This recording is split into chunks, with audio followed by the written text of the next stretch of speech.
ایک دفعہ درود پاک پڑھ لیں۔ الصلاۃ والسلام علیک یا سیدی یا رسول اللہ وعلی آلک و اصحابک یا سیدی یا حبیب اللہ۔ آج کا جو ہمارا موضوع ہے نا وہ ہے غیبت کی تباہ کاریاں۔ غیبت کے حوالے سے اللہ پاک قرآن پاک میں ارشاد فرماتا ہے وَيْلٌ لِّكُلِّ ہُمَزَةٍ لُمَزَةٍ، کہ ہر غیبت کرنے والا اور ہر جو ہے نا وہ تانا دینے والا شخص وہ ہلاکت میں ہے۔ پھر ایک حدیث پاک کا مفہوم ہے، نبی علیہ الصلوۃ والسلام نے ارشاد فرمایا کہ جو شخص کسی مسلمان بھائی کے بارے میں کوئی بات کرتا ہے اور اس کا مقصد جو ہے نا وہ اس مسلمان بھائی کو عیب لگانا، اس مسلمان بھائی کے اوپر عیب لگانا ہے، تو اللہ پاک اس کو جو ہے نا وہ پل صراط کے اوپر روک لے گا، اور تب تک اس کی جان نہیں چھوٹے گی جب تک وہ اس بات سے باہر نہ نکل جائے، یعنی جب تک وہ اس چیز کا حساب نہیں دیتا اس کی جان نہیں چھوٹے گی، وہیں پہ اس کی پکڑ ہوگی پل صراط کے اوپر ہی۔ اگر آپ اولیاء کی زندگی اٹھا کے دیکھیں نا تو وہ اللہ سے بہت زیادہ ڈرا کرتے تھے، وہ اللہ کے خوف سے غیبت سے نفرت کیا کرتے تھے۔ حضرت سیدنا وہب مکی رحمۃ اللہ تعالی علیہ فرماتے ہیں کہ دنیا کے بننے سے لے کر دنیا کے فنا ہونے تک جتنی بھی دنیاوی نعمتیں دنیا میں ہیں وہ سب کی سب اگر مجھے مل جائیں اور میں وہ ساری اللہ پاک کی راہ میں قربان کر دوں، اس کو لٹا دوں اللہ کی راہ میں، آپ فرماتے ہیں اس سے زیادہ مجھے یہ بات پسند ہے کہ میں غیبت کرنا چھوڑ دوں۔ یعنی ساری دنیا جہان کی نعمتیں، دنیا جہان کی دولت جو ہے وہ ایک سائیڈ پہ ہے اور غیبت جو ہے وہ ایک سائیڈ پہ ہے۔ اتنی زیادہ نفرت کیا کرتے تھے، کیوں؟ کیونکہ آپ جانتے تھے کہ اگر کسی شخص کی ایک غیبت کر دی، صرف ایک مرتبہ غیبت کر دی اور اس کو پتہ لگ گیا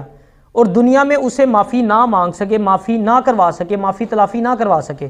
تو بروز قیامت جو ہے نا وہ پل صراط پہ اللہ نے کھڑا کر لینا، وہیں پہ حساب دینا پڑنا ہے۔ اتنا سخت جو ہے نا وہ غیبت کا گناہ ہے۔ پھر غیبت کرنے والا جو ہے نا وہ اللہ پاک کا دشمن ہے۔ حضرت سیدنا بکر مزنی رحمۃ اللہ تعالی علیہ فرماتے ہیں کہ جب تم کسی شخص کو غیبت کرتا دیکھو نا تو جان لو کہ وہ اللہ کا دشمن ہے، اور یاد رکھیے گا جو بندہ اللہ سے دشمنی لیتا ہے نا وہ بندہ کبھی جیت سکتا ہے؟ مجھے بتائیں، جو بھی اللہ سے دشمنی لے گا اللہ پاک اس کو تباہ و برباد کر کے رکھ دے گا۔ پھر جو غیبت کرتا ہے نا اس کی نیکیاں ضائع ہو جاتی ہیں۔ حضرت سیدنا حسن بصری رحمۃ اللہ تعالی علیہ فرماتے ہیں کہ ایک شخص نے نا ان سے کہا کہ مجھے پتہ چلا کہ آپ میری غیبت کرتے ہیں، آپ نے فرمایا کہ تو مجھے اب اتنا بھی پیارا نہیں ہے کہ میں اپنی نیکیاں تجھے دے دوں۔ پھر اسی طرح حضرت سیدنا فضیل بن ایاز رحمۃ اللہ تعالی علیہ فرماتے ہیں کہ غیبت کرنے والے کی مثال جو ہے نا وہ اس شخص جیسی ہے جو پتھر پھینکنے والی مشین سے نا اپنی نیکیوں کو مشرق اور مغرب ہر طرف پھینکتا ہے۔ غور کریں، ایک لمحے کے لیے نا رک کے سوچیں کہ آپ کھانا کھا رہے ہیں، آپ کے سامنے وہ کھانا پڑا ہے جو آپ کا لذیذ کھانا ہے، چانپے پڑی ہیں، چھوٹا گوشت پڑا ہے جو آپ چیز پسند کرتے ہیں، فش پڑی ہے آپ کے سامنے، اچھا نوالا آپ کے ہاتھ میں، آپ نوالا منہ میں ڈالنے لگے ہیں، ساتھ ہی آپ کو موبائل پہ ایک میسیج آتا ہے اور وہ میسیج یہ ہے کہ آپ کے اکاؤنٹ سے 10,000 روپیہ جو ہے وہ فلاں اکاؤنٹ میں ٹرانسفر ہو گیا، کسی نے جو ہے وہ ہیک کر لیا آپ کا اکاؤنٹ اور جو پیسے ہیں جناب وہ ٹرانسفر ہو گئے۔ اب ایک لمحے کے لیے سوچے وہ جو لقمہ آپ نے ہاتھ میں پکڑا ہے وہ آپ منہ میں ڈال سکتے ہیں، یا اگر لقمہ آپ نے منہ میں ڈالا ہوا تھا وہ حلق سے نیچے اترے گا؟ ٹینشن کے مارے تو ہاتھ پاؤں پھول جائیں گے آپ کے، ہیں وہیں پہ رکھیں گے کھانا، سب سے پہلے ہیلپ لائن پہ فون کرنا ہے کی بنی میرے نال، پھر ایف آئی اے میں جائیں گے، وہاں پہ اپلیکیشن دیں گے کہ جناب فراڈ ہو گیا میرے ساتھ، میرے اکاؤنٹ سے کوئی پیسے نکال کے لے گیا۔ تو مجھے بتائیں کہ نیکیاں زیادہ قیمتی ہیں یا دنیاوی دولت زیادہ قیمتی ہے؟ تو پیسہ جا رہا ہے تکلیف ہو رہی ہے، لیکن نیکیاں جا رہی ہیں کوئی تکلیف نہیں ہے۔ پھر اسی طرح جو غیبت کرنے والا شخص ہے نا اس کے جیسے جھوٹ بولنے والے کی منہ سے اسمیل آتی ہے نا، جیسے نبی علیہ الصلوۃ والسلام کی حدیث پاک ہے کہ جب بندہ جھوٹ بولتا ہے نا تو اس کے منہ سے اسمیل آتی ہے، جھوٹ کی ایک اپنی بدبو ہے، اس بدبو سے جو فرشتے ہیں نا وہ اس سے 1 میل تک دور چلے جاتے ہیں جھوٹ بولنے والے سے۔ اسی طرح غیبت کی بھی اسمیل ہوتی ہے، غیبت کی بدبو ہوتی ہے۔ اچھا اب آپ کے ذہن میں یہ سوال آئے گا کہ اگر غیبت کی بدبو ہے تو ہمیں آتی کیوں نہیں؟ یہ بھی تو سوال ہے نا۔ آتی اس لیے نہیں کیونکہ غیبت اتنی عام ہو چکی ہے، ہم اس اسمیل کے عادی ہو گئے ہیں۔ اس کو ایک آپ مثال سے سمجھ لیں، کسی کا گھر جو ہے وہ گندے نالے کے بالکل کارنر پہ ہو، ہم وہاں سے گزرے نا تو ہم سے گزرا نہیں جاتا، رہا نہیں جاتا ہم سے، لیکن وہ روزانہ رہتا ہے، کیوں؟ عادت ہو گئی ہے، اسمیل کے عادی ہو گئے ہیں۔ اسی طرح غیبت اتنی زیادہ عام ہو گئی ہے کہ ہمیں اس کی عادت ہو گئی ہے، اس کی اسمیل جو ہے نا وہ ہمیں محسوس ہی نہیں ہوتی۔ حضرت سیدنا جابر بن عبداللہ رحمۃ اللہ تعالیٰ علیہ فرماتے ہیں کہ ہم نبی علیہ الصلوۃ والسلام کی بارگاہ میں حاضر تھے کہ اچانک نہ بدبو آئی، تو نبی علیہ الصلوۃ والسلام نے فرمایا کہ تم جانتے ہو کہ یہ بدبو کس چیز کی ہے؟ صحابہ نے عرض کی کہ پیارے آقا نہیں، ہم نہیں جانتے۔ تو نبی علیہ الصلوۃ والسلام نے ارشاد فرمایا یہ ان لوگوں کی ہے جو مسلمانوں کی غیبت کرتے ہیں۔ پھر اسی طرح جو ہے نا وہ آج کل ایک اور بہت زیادہ ٹرینڈ چل گیا ہے کہ لوگ جو ہے نا وہ علماء کی بہت زیادہ غیبت کرنے لگ گئے ہیں، بہت زیادہ غیبت کرنے لگ گئے ہیں۔ اور افسوس کے ساتھ کہنا پڑتا ہے وہ لوگ جن کو کلمہ تک نہیں پڑھنا آتا،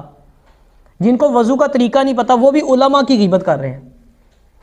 علماء کے بارے میں نا اللہ سے بہت زیادہ ڈرا کریں،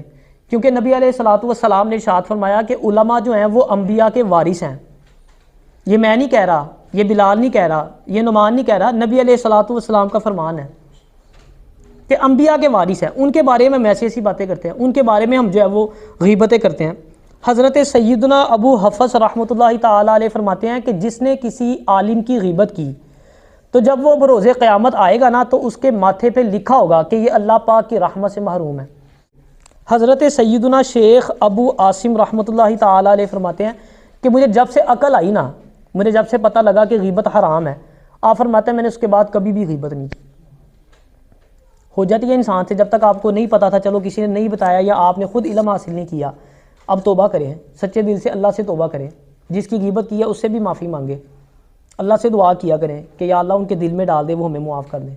لیکن نیکسٹ ٹائم آگے ان فیوچر آپ نے کسی کی غیبت نہیں کرنی۔ جہاں بیٹھیں کوئی آپ سے بات کرتا ہے فوراً اس کو ٹوکیں، منع کریں اس کو کہ بھائی میں نہ غیبت کرتا ہوں نہ میں سنتا ہوں۔